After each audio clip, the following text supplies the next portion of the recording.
अस्सलाम वालेकुम, welcome to my channel professional studies portal A1। आज हम स्टार्ट करने जा रहे हैं जी PRC 5 introduction to business lesson number 4।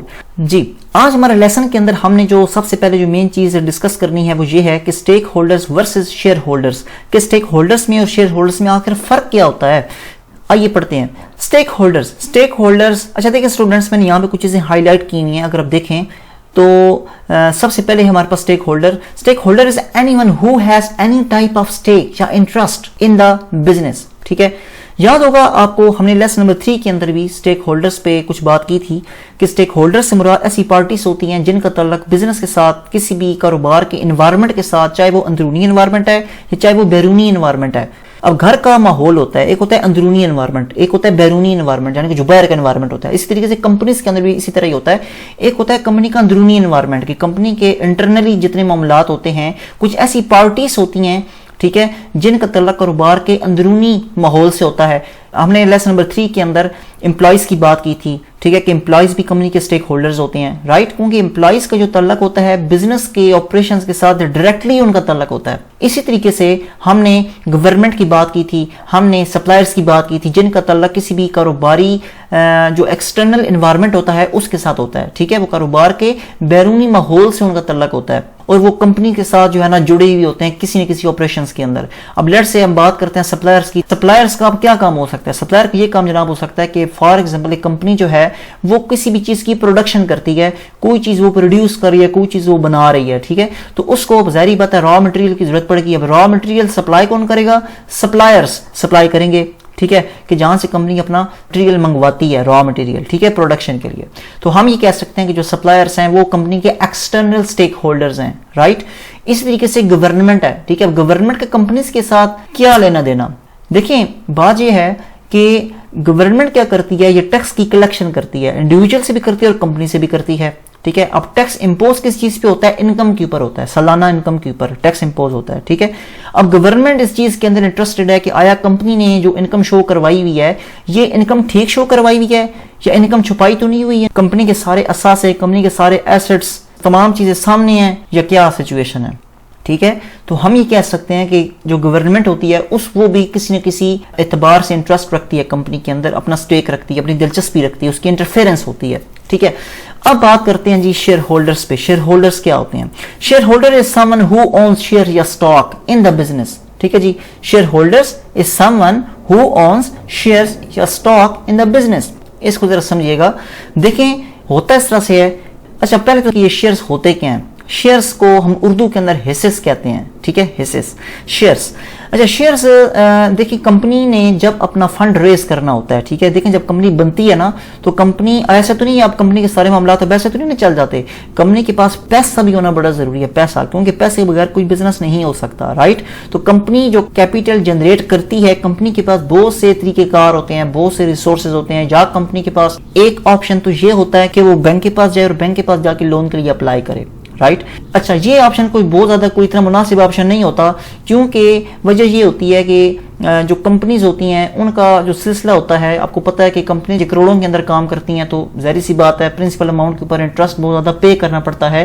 तो जब वो बहुत ज्यादा इंटरेस्ट पे करना होता है, जिस वजह से इससे नुकसान ये होता है कि कंपनी का जो होल कैपिटल स्ट्रक्चर होता है वो खराब होने के चांसेस होते हैं। तो इस वजह से कंपनी अपना कैपिटल स्ट्रक्चर को मुतासर होने से बचाती हैं और दूसरा तरीका वो ये इख्तियार करती हैं कि वो शेयर्स इशू करती हैं, मतलब शेयर्स इशू करके, यानी कि जनरल पब्लिक को शेयर्स इशू करती हैं और जो लोग उनके शेयर्स को खरीद लेते हैं, परचेज कर लेते हैं, वो कंपनी के शेयर होल्डर बन जाते हैं, राइट। Simple is that. बात ये है कि कंपनी जो शेयर इशू करती हैं, पब्लिक जो शेयर खरीद लेती है, वो शेयर होल्डर बन जाती है। और लॉ ये कहता है कि अगर कोई भी एक शख्स है कंपनी का एक शेयर भी परचेज करता है, ठीक है, तो वो कंपनी का हिस्सेदार बन जाता है, ऑनर बन जाता है। ऑनर बन जाने का मतलब ये नहीं होता कि वो जो शेयर होल्डर है वो कंपनी के जो अफेयर्स हैं उसके अंदर अपना एक्टिवली पार्टिसिपेट करेगा। नो, इस तरह की कोई सिचुएशन नहीं होगी, ठीक है। खैर आगे पढ़ते हैं जी। In large companies the main shareholders are not usually involved in the day to day manage. Shareholders को कोई इख्तियार नहीं होता कि वो जो है अपनी पार्टिसिपेशन करें मैनेजमेंट के अंदर, उनके अफेयर्स के अंदर अपनी एक्टिवली पार्टिसिपेट करें। No, although there are some exceptions, देखिए exceptions तो हर जगह पे होती हैं, बहरहाल share holders in the large company are usually investors, तो कहते हैं ये होता है कि जो लार्ज कंपनीज होती है ना, जो बड़े पैमाने पे काम करती हैं कंपनीज, उसके अंदर जो शेयर होल्डर्स होते हैं वो यूजुअली इन्वेस्टर्स होते हैं, वो कंपनी के अंदर इन्वेस्टमेंट करते हैं, सरमायाकारी करते हैं, इन्वेस्ट करते हैं, इन्वेस्टर्स कहलाते हैं, राइट। कंपनी को पैसा देते हैं और कंपनी वो पैसा यूज करती है अपने बिजनेस के अंदर। इसके बाद कहता है seeking to earn a return their investment in form of dividend and a higher share price. जिस पे क्या होता है, देखें अब लेट्स से एक इन्वेस्टर है, उसने इन्वेस्टमेंट की भी है कंपनी के अंदर इन फॉर्म ऑफ शेयर्स, तो कंपनीज क्या करती हैं, कंपनीज उसको शेयर्स के ऊपर डिविडेंड देती हैं। अब ये डिविडेंड क्या चीज होती है, ठीक है, डिविडेंड साहब ये चीज होती है, देखें फॉर एग्जांपल कंपनी ने शेयर इशू किए थे, ठीक है, कंपनी के पास पैसा आ गया, कंपनी ने कारोबार के अंदर लगा लिया कारोबार के अंदर, उसके बाद कंपनी ने ये किया कि वहां से कंपनी को जो प्रॉफिट अर्न हुआ, ठीक है, उस प्रॉफिट में से कुछ हिस्सा डिविडेंड के तौर पर कंपनी पे करती है शेयर होल्डर्स को। सिंपल वर्डिंग में ये है कि शेयर होल्डर्स को उनके शेयर्स के ऊपर जो प्रॉफिट मिलता है उसको हम डिविडेंड बोलते हैं, और वो एक रेशो होती है, ठीक है, वो कंपनीज की जो टॉप मैनेजमेंट होती है वो रेशो डिसाइड करती है कि किस रेशो के हिसाब से इनको डिविडेंड मिलेगा। सम टाइम डिविडेंड मिलता भी है, सम टाइम वो नहीं भी मिलता, सम टाइम ये होता है कि इनके पूरे के पूरा डिविडेंड वो दे भी देते हैं, ठीक है, सम टाइम ये होता है कि डिविडेंड का कुछ हिस्सा देते हैं और कुछ हिस्सा बचा लेते हैं, रिजर्व फंड में रख लेते हैं। बहरहाल ये एक अलग टॉपिक है, खैर हम आगे बढ़ते हैं जी। इसके बाद कहता है जी shareholders leave the management of their company to the board of directors and executive management team. देखें जी शेयर होल्डर्स क्या करते हैं, वो ये करते हैं कि कंपनी के अंदर ना जितनी मैनेजमेंट होती है ये बोर्ड ऑफ डायरेक्टर्स देख रहे होते हैं, ठीक है।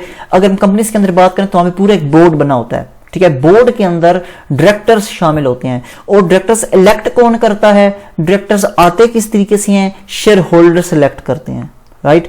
अच्छा, अब क्या हर शेयर होल्डर को हक हासिल होता है डायरेक्टर सिलेक्ट करने का? नहीं होता, हर शेयर होल्डर को डायरेक्टर इलेक्ट करने का हक हासिल नहीं होता, ठीक है। डायरेक्टर्स आते हैं वोटिंग सिस्टम के थ्रू, जिस तरीके से हम सियासी पार्टी को वोट नहीं देते, ठीक है, तो सियासी पार्टीज आती हैं, बिल्कुल इसी तरीके से कंपनीज के अंदर वोटिंग सिस्टम होता है, और वोटिंग सिस्टम के जरिए से डायरेक्टर्स जो हैं वो तैनात होते हैं, ठीक है। अब जो शेयर होल्डर्स होते हैं वो मुख्तलिफ इकसाम के होते हैं, ठीक है, जिस शेयर्स की मुख्तलिफ इकसाम होती हैं, कुछ होते हैं ऑर्डिनरी शेयर्स, कुछ होते हैं प्रेफर्ड शेयर्स, कुछ होते हैं डेफर्ड शेयर्स, राइट। तो डायरेक्टर्स को इलेक्ट करने का जो इख्तियार होता है वो ऑर्डिनरी शेयर होल्डर्स के पास होता है, ठीक है। प्रेफर्ड शेयर होल्डर्स के पास डायरेक्टर को इलेक्ट करने का इख्तियार नहीं होता, ठीक है जी। अब ऑर्डिनरी शेयर होल्डर्स और प्रेफर्ड शेयर होल्डर्स में क्या फर्क होता है, ये भी एक टॉपिक है, इंशाल्लाह मैं इसके ऊपर एक शॉर्ट सी वीडियो बना दूंगा ताकि आपको इसका फर्क समझ आ जाए, ठीक है। वैसे तो आप यूट्यूब पे भी या गूगल वगैरह करके देख सकते हैं, ठीक है। अच्छा, इसके बाद जनाब हमारे पास नेक्स्ट क्या चीज है, however they might become more closely involved in the company and try to influence the decisions of the directors। बात यह है कि डायरेक्टर्स जो काम करते हैं, जो वो कोई भी एक्ट परफॉर्म करते हैं, तो देखें उनका एक इन्फ्लुएंस है ना, वो टॉप मैनेजमेंट पे बैठे होते हैं। when they feel that their interests are the threatened, देखें बात यह है कि अगर तो शेयर होल्डर्स ये समझते हैं कि हमारा जो इंटरेस्ट है इस कंपनी के अंदर इसको खतरा है, हमारी इन्वेस्टमेंट को खतरा है, for example share holders might express their concern about any of the following. अगर तो शेयर होल्डर्स को इस तरह की चीज फील होती है, मुख्तलिफ सिचुएशंस यहाँ पे डिस्कस की गई हैं, अगर तो इस तरह की सिचुएशन किसी भी कंपनी के अंदर होती है, फॉल करती है, तो फिर जो शेयर होल्डर्स होते हैं उनको ये हक दिया जाता है, उनको ये राइट दिया जाता है ताकि बोर्ड ऑफ डायरेक्टर्स के साथ इस चीज के ऊपर डिस्कशन करें, उनसे पूछें। जारी बात है उनकी इन्वेस्टमेंट है ना कंपनी के अंदर, उन्होंने कंपनी के अंदर पैसा लगाया हुआ, इन्वेस्ट किया हुआ है इन फॉर्म ऑफ शेयर्स, वो पूछने का हक भी रखते हैं। Falling profits and falling share price, ठीक है, अगर तो कंपनी के जो प्रॉफिट्स हैं गिर रहे हैं या उनकी शेयर प्राइस कम होती जा रही है, राइट, एक तो ये सिचुएशन होगी। Second situation lower dividend payments, या तो जनाब वो कहते हैं कि भाई बात ये है कि जो डिविडेंड आप पे कर रहे हैं हमें शेयर्स के ऊपर, ये डिविडेंड की जो रेशियो है ये बहुत कम है, प्रॉफिट्स पेमेंट्स जो कंपनी कर रही है वो कम है। No proposal to invest in the major project where the business risk is high. देखिए कंपनीज के मुख्तलिफ प्रोजेक्ट्स होते हैं ना, ठीक है। अब जहां पे अगर शेयर होल्डर्स ये देखते हैं कि जनाब यहाँ पे तो बिजनेस रिस्क बहुत ज्यादा है, देखना रिस्क हर जगह पे होता है ना, ठीक है, वो कारोबार ही नहीं है जिसमें रिस्क ना हो, क्या देखें ना डूब जाने के चांसेस भी तो होते हैं ना, ठीक है, तो बिजनेस रिस्क भी होते हैं। अगर किसी प्रोजेक्ट के अंदर, किसी मेजर प्रोजेक्ट के अंदर कोई रिस्क इन्वॉल्व हो जाए तो फिर वहां पे जो जहां पे रिस्क हाई होता है, ठीक है, तो वो फिर अपने डायरेक्टर्स के साथ मिल सकते हैं और उन्हें बोल सकते हैं कि जनाब यहाँ पे रिस्क बहुत ज्यादा हाई है, आप इसके बारे में काइंडली थोड़ी सी एक्सप्लेनेशन दें, ठीक है, आपका अगला जो अमल है वो क्या होगा। इसके बाद जनाब हमारे पास नेक्स्ट है a proposed takeover bid for another company और फ्रॉम अनदर कंपनी। देखिए सामने ये होता है ना कि एक बिजनेस दूसरे बिजनेस को टेक ओवर कर लेता है, ठीक है, बिड कहते हैं शर्त लगाना। वो क्या होता है कि एक बिजनेस, एक कंपनी दूसरी कंपनी को खरीदने की कोशिश करती है, ठीक है, या वही खरीद लेती है यूं कह लें। तो उस वक्त जो मामलात होते हैं तो शेयर होल्डर्स हक रखते हैं डायरेक्टर से पूछने का। इसके बाद कहता है कि when share holders feel their interest are threatened, अगर तो शेयर होल्डर ये समझते हैं कि जनाब हमारा जो इंटरेस्ट है, ठीक है, उसको खतरा है, हमारी जो इन्वेस्टमेंट है ये डूब ना जाए, they might try to become more effectively involve in the company, तो वो कंपनी के अंदर मजीद एक्टिवली इन्वॉल्व होने की कोशिश करते हैं, ठीक है। And major share holders can discuss their concern with the company chairman and other senior directors. तो इसमें क्या होता है कि जो मेजर शेयर होल्डर्स होते हैं वो क्या कर सकते हैं, डिस्कस कर सकते हैं अपने कंसर्न के साथ, अपनी कंपनी के चेयरमैन के साथ या अपने सीनियर डायरेक्टर्स के साथ। देखिए शेयर होल्डर्स होते हैं ना, ये कंपनीज के अंदर मेजोरिटी में भी होते हैं और माइनॉरिटी में भी होते हैं, ठीक है जी। आइए इसको भी थोड़ा सा पढ़ते हैं, इसमें क्या है। A company might have majority share holders who owns enough shares in the company that the share holders is able to control the composition of the board and the decisions that the company directors make. तो देखें, एक तो share holders वो होते हैं जो कि majority के अंदर होते हैं, ठीक है, अक्सरियत के अंदर होते हैं। हम कहते हैं ना मेजॉरिटी इज अथॉरिटी। तो जो मेजॉरिटी के अंदर शेयर होल्डर्स होते हैं वो क्या करते हैं, उसके मतलब उनके पास कंपनी की बहुत ज्यादा होल्डिंग होती है ना, जिस तरीके से हमारे डायरेक्टर्स लोग हो गए, डायरेक्टर्स के पास कम से कम कंपनी की 70% होल्डिंग होती है। तो जो डायरेक्टर्स होते हैं जो कंपनी के पूरे मामलात को चला रहे होते हैं, अब देखना अब हर बंदा तो डायरेक्टर नहीं बन सकता। डायरेक्टर के लिए पहले उसकी एलिजिबिलिटी क्राइटेरिया होता है। फॉर एग्जाम्पल अगर एक बंदा कहता है जी मैं डायरेक्टर बनना चाहता हूँ, तो सबसे पहले उसकी एजुकेशन, उसका एक्सपीरियंस कितना है, उस इंडस्ट्री के अंदर से कितना सर्व किया हुआ है, ठीक है, और फिर उसके पास इतना पैसा भी है कि वो इन्वेस्टमेंट भी कर सकता है इतनी, ठीक है, तो फिर वो कंपनी का डायरेक्टर बनने का अहल होता है। क्वालिफिकेशन और डिसक्वालिफिकेशन ऑफ डायरेक्टर्स, ये भी पूरा एक अलग टॉपिक है, ठीक है। तो इसके अंदर काफी डिटेल है, तो अभी इस लेक्चर के अंदर मैं इसके ऊपर बात नहीं करूंगा, क्योंकि इसके ऊपर बात की तो वो फिर हम बिल्कुल ट्रैक से हट जाएंगे, ठीक है जी। मैं ट्रैक के ऊपर ही रहूंगा। When there is a majority share holders the interest of this shareholder might differ from those of the minority shareholders owning their remainder of the shares। तो देखें एक सीधी सी बात है कि एक तरफ है मेजॉरिटी शेयर होल्डर्स, दूसरी तरफ माइनॉरिटी शेयर होल्डर्स, ठीक है, एक तरफ अक्सरियत में और एक तरफ अकलियत में है, ठीक है।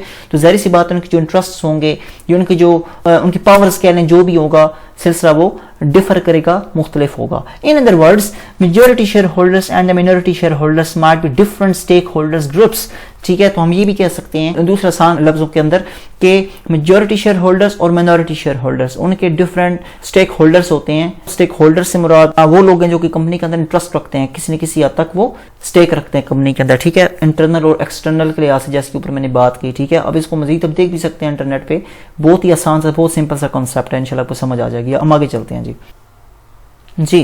स्टूडेंट्स। नेक्स्ट हमारे पास टॉपिक है एम्प्लॉइज, ठीक है जी। देखिए एम्प्लॉइज जो है ना, एम्प्लॉइज ये भी स्टेक रखते हैं कंपनी के अंदर, ठीक है। कहते हैं employees have a direct stake in the company, company के अंदर डायरेक्ट स्टेक रखते हैं। In that they earn income to support themselves along with other benefits both monetary and non monetary.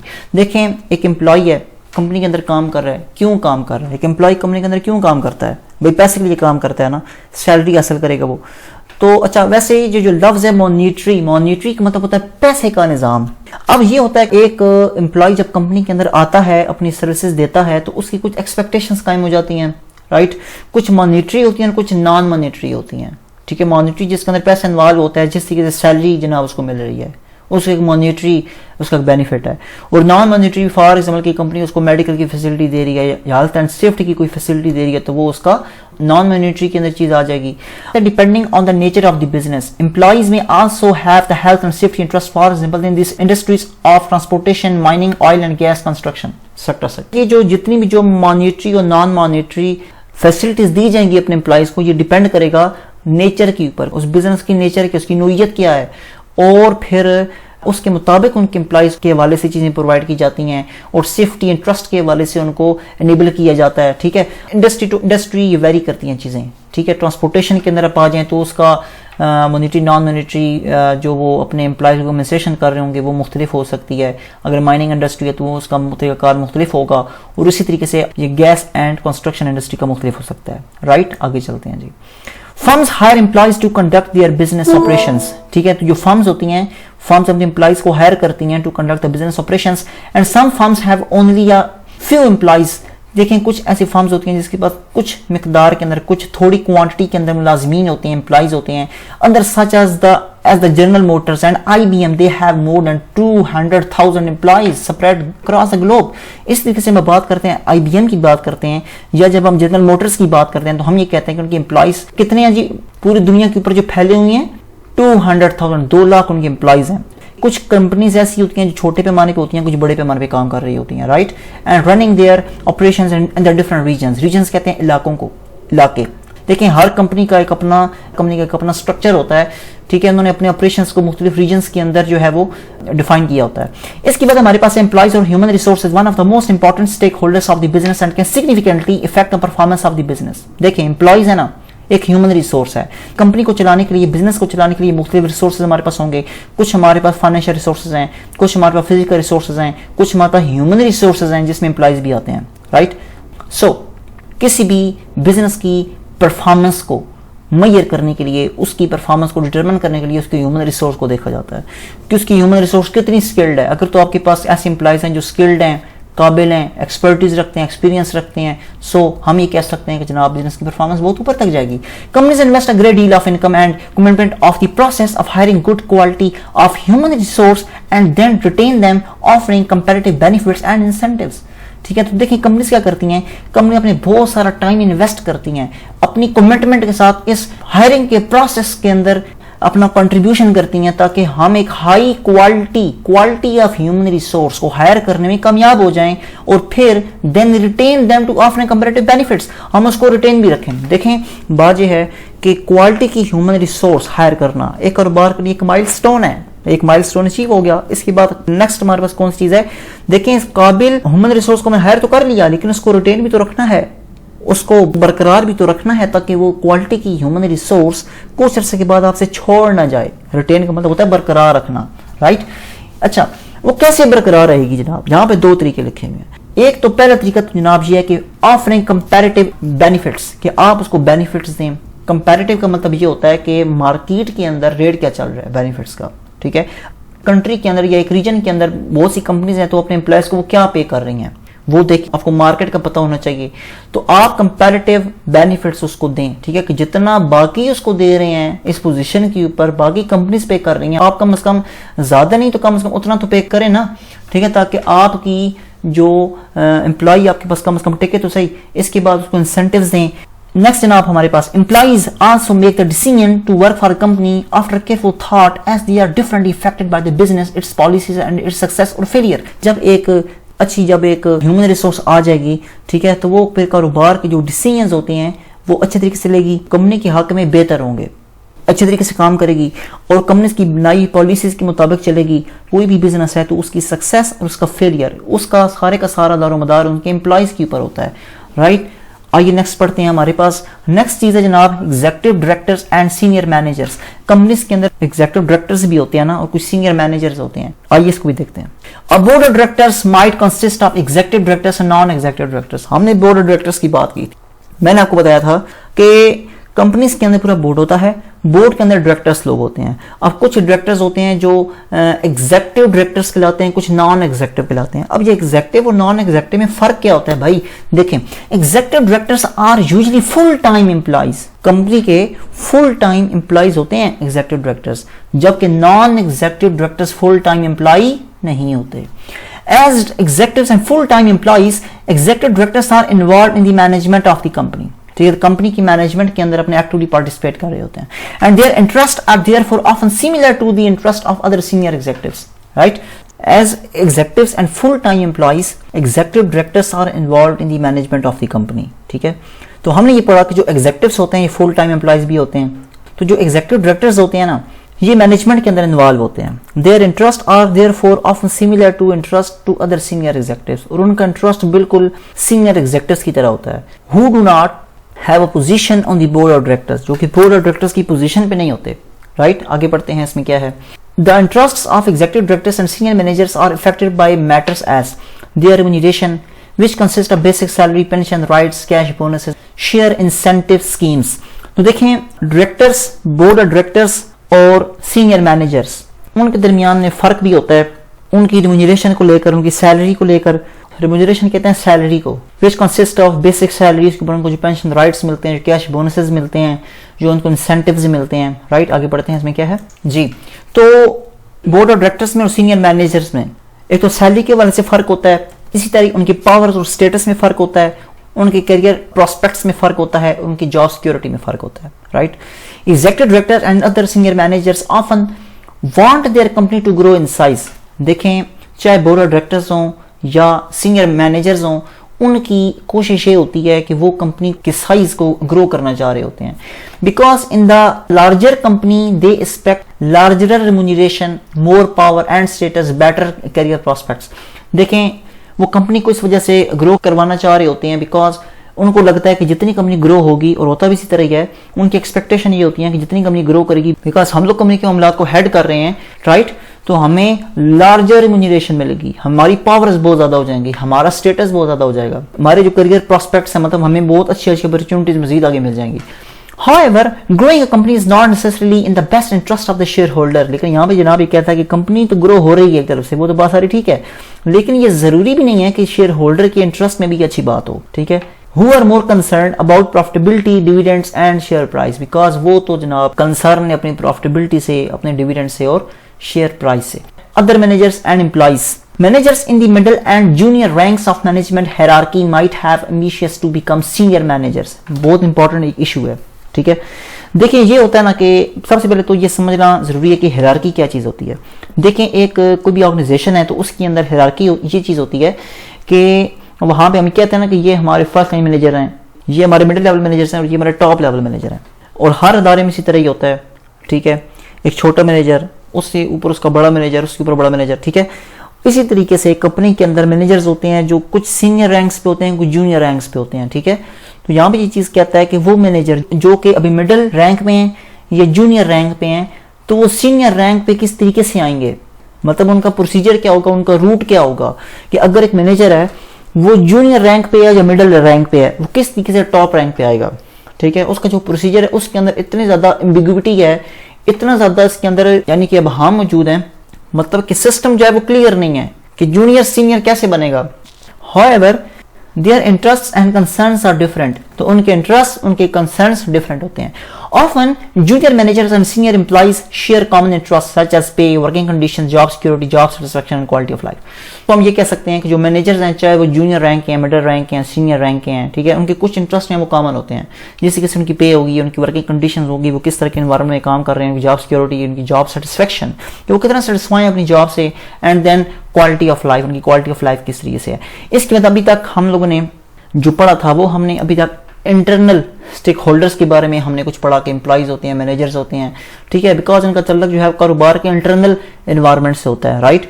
अब आगे कुछ ऐसी पार्टीज हैं, कुछ ऐसी लोग हैं जो कि एक्सटर्नल स्टेक होल्डर्स कहलाते हैं, ठीक है। यहाँ पे कहता है कि business organisations, particularly large organisations have a large number of external stakeholder. जी, तो कहता है जितना बड़ा बिजनेस होगा उसके इतने ज्यादा large number of external stake holders मौजूद होंगे, जिसके अंदर कौन कौन सी पार्टीज आती हैं, आइए पढ़ते हैं जी। इसके अंदर हमारे होते हैं lenders, suppliers, government, customers, local communities, the general public including special interest groups and pressure groups and non executive directors. बहुत सारे लोग हैं। लेंडर कौन होता है? देखें, जब कोई बिजनेस उसको सरमाए की जरूरत होती है, उसको कैपिटल की जरूरत होती है, तो वो क्या करता है, वो लोन के लिए जाता है, लोन के लिए अप्लाई करता है, ठीक है। तो जो शख्स लोन देता है उसको हम लेंडर बोल रहे होते हैं, जो लोन लेता है उसको हम बोल रहे होते हैं बारोवर, कि वो शख्स बारोवर है, ठीक है। बारोवर और लेंडर का आपस में एक कॉन्ट्रैक्ट होता है लोन का, ठीक है। अब जिस तरीके से अगर एक कंपनी है वो कर जाती है बैंक के पास लोन लेने के लिए, तो कंपनी बारोवर कहलाएगी और बैंक जो है उसका लेंडर कहलाएगा। इसके बाद गवर्नमेंट, जिसका तल्लुक कंपनी के बैरूनी एनवायरनमेंट के साथ होता है। इस तरीके से कंपनी के जो कस्टमर्स हो गए, इनका तल्लुक भी बैरूनी एनवायरनमेंट के साथ है। इसी तरीके से जो आम जनरल पब्लिक हो गई, कुछ ऐसे प्रेशर ग्रुप्स होते हैं सोसाइटी के अंदर, इसी तरह ही कुछ ऐसे ग्रुप्स ऑफ पीपल जिनका तल्लुक कारोबार के एक्सटर्नल एनवायरनमेंट से है और उनके किसी एक्ट की वजह से कंपनी के ऊपर कोई असर आता है। इसके बाद नॉन एग्जीक्यूटिव डायरेक्टर्स कंपनी के, ठीक है, कुछ एग्जीक्यूटिव्स होते हैं, कुछ नॉन एग्जीक्यूटिव होते हैं। तो सबसे पहले भी हम पढ़ते हैं लेंडर्स एंड क्रेडिटर्स कौन लोग होते हैं, जी करते क्या हैं, इनका मेन काम क्या होता है जी। Firms typically require financial support beyond the capital injected by the owners और their personal assets being used in the business. वो देखें यहाँ पे ये बात हो रही है कि जो फर्म्स होती हैं फर्म्स, उसको हमेशा से फाइनेंशियल सपोर्ट की जरूरत होती है, ठीक है। देखिए कोई भी कंपनी है तो बगैर सरमाए को कैसे चलेगी, क्यों नहीं चल सकती, ठीक है। या अगर कोई कंपनी अपने एसेट्स बाई करने होते हैं तो उस वक्त उनको कैपिटल की जरूरत पड़ती है। यहाँ पे कहता है कि when a firm is initiated created, देखिए जब एक फर्म अभी इनिशियली स्टेज पे होती है, अभी बनती है, बुनियादी तौर पर जब वो नई एज अ फ्रेशर के तौर पर आती है, क्रिएट होती है सोसाइटी के अंदर, इट अंकर्स एक्सपेंसेस, देखिए उसके कुछ अखराजात होते हैं, ठीक है। कोई भी बिजनेस है ना तो उसके अंदर अखराजात होते हैं, ठीक है। अखराजात कम हो, अखराजात ज़्यादा हो, जितने भी हों एक्सपेंसेस आते हैं बहरहाल। आगे कहते हैं before it start selling a single product, जब वो अपनी प्रोडक्ट स्टार्ट करते हैं, स्टार्ट करने से पहले, या कोई अगर वो सर्विस दे रहे हैं तो सर्विस डिलीवर करने से पहले, for example it may have to acquire machinery and equipment. For example business firm है तो उसको मशीनरी एक्वायर करनी है, एक्वायर का मतलब खरीदना, हासिल करना, ठीक है। या उसने कोई इक्विपमेंट, कोई ऐसा आला उसने खरीदना है, परचेज या कुछ चीज़ें परचेजेस करनी है, या उसने कोई रेंट पे करना है, ठीक है। मतलब उसके जो भी अखराजात हैं, चाहे उसने रेंट पे करना है, चाहे उसने माल मंगवाना है, चाहे उसने सैलरियाँ पे करनी है, जो कुछ भी उसका है, each and everything, before it can generate any revenue, ठीक है जी। उसको जितनी भी चीजें करनी पड़ेंगी वो रेवेन्यू कमाने से पहले उसको तमाम तरह जो अखराजात होते हैं उसको बर्दाश्त करना पड़ते हैं इन सेवरल मंथ।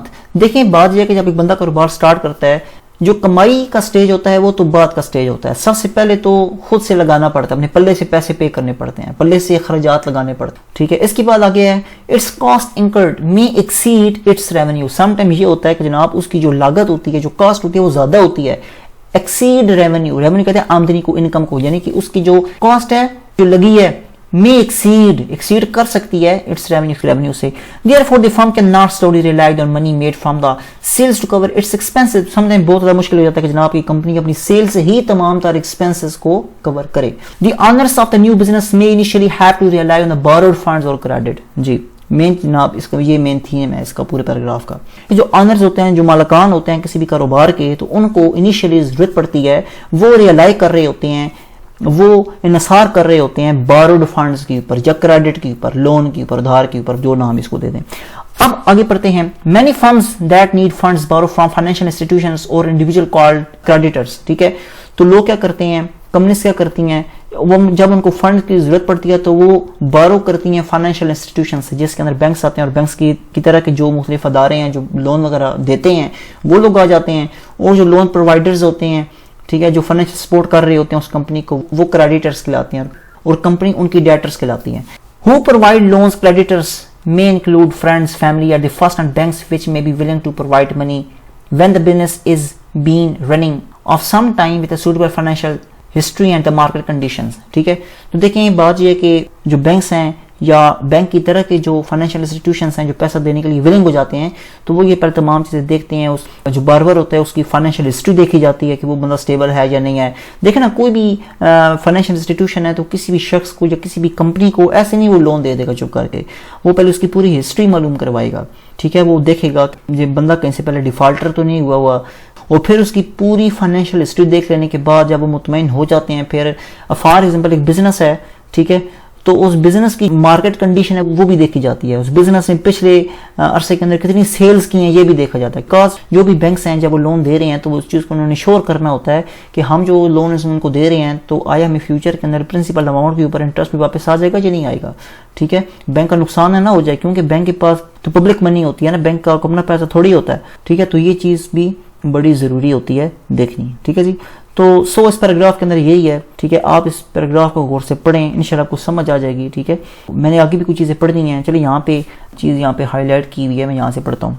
कहते हैं कि lenders to the company include banks या bondholders. Companies might issue bond या debentures in order to raise finance. अच्छा, यहाँ पे डिबेंचर्स का जिक्र हुआ, डिबेंचर पे थोड़ी सी मैं बात करता हूँ।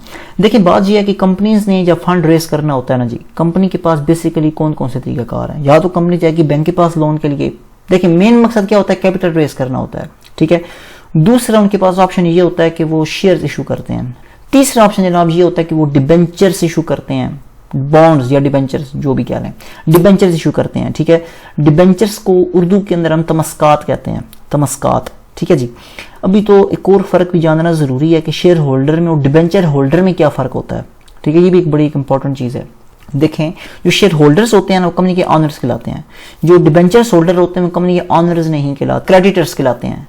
जिस तरह कंपनी अपने शेयर इशू करती है इस तरीके से कंपनी अपने डिबेंचर्स भी इशू करती है।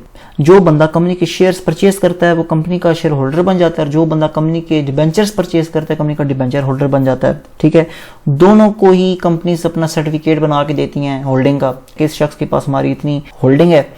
डिबेंचर होल्डर अब कई तरह के होते हैं, इसमें भी कई इकसाम है, शेयर होल्डर्स में भी कई इकसाम है, ये भी एक अलग टॉपिक है। ठीक है, इसके ऊपर भी इंशाल्लाह मैं वीडियो बनाऊंगा, कोशिश करूंगा कि इसके ऊपर इसको भी इंशाल्लाह कवर किया जाए किसी अलग वीडियो के अंदर, क्योंकि ये वीडियो बहुत ज़्यादा लंबी हो जाएगी।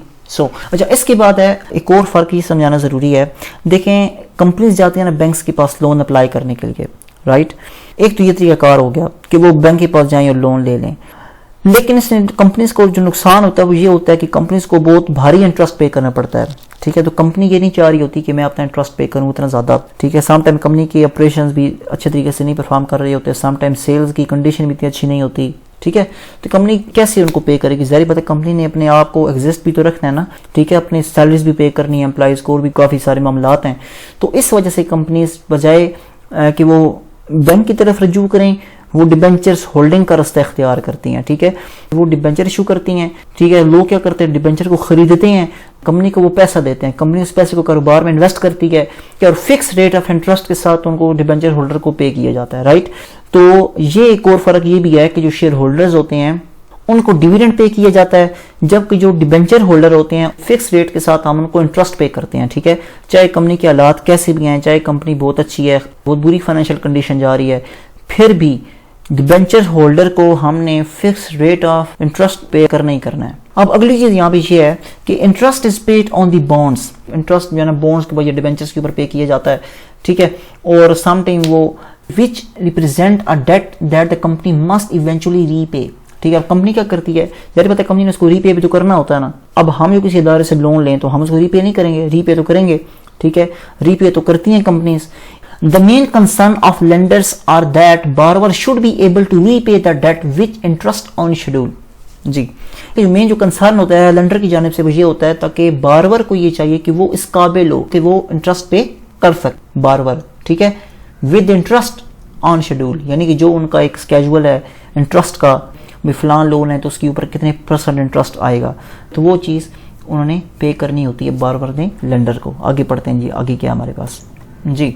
Lenders might therefore be concerned about the heavy borrowing by the business organizations because when the borrower gets into heavy debt, risk increase that it will not be able to meet all the claims for interest and debt repayment, especially if profitability falls। कि sometimes ऐसे भी होता है कि borrower क्या करता है कि heavy debt, heavy loan ले लेता है, लेकिन फिर जनाब होता है इस तरह से है कि रिस्क तो होता है, रिस्क इंक्रीज होता है। ठीक है, तो वो जो क्लेम्स होते हैं वो मीट नहीं हो सकते, तो इंटरेस्ट के बगैर तो कोई माफ़ी नहीं है। ठीक है, कहता है specially if the profitability falls, specially ये उस वक्तों के अंदर कंपनी को बहुत ज़्यादा एक हर्डल होती है, कंपनी के लिए मुश्किल होता है कि जब कंपनी की तो प्रॉफिटेबिलिटी भी नीचे जा रही है, कंपनी की सेल्स भी अच्छी खासी नहीं हो रही, तो फिर जो है ना कंपनी को यहाँ पे मुश्किल फेस करनी पड़ती है।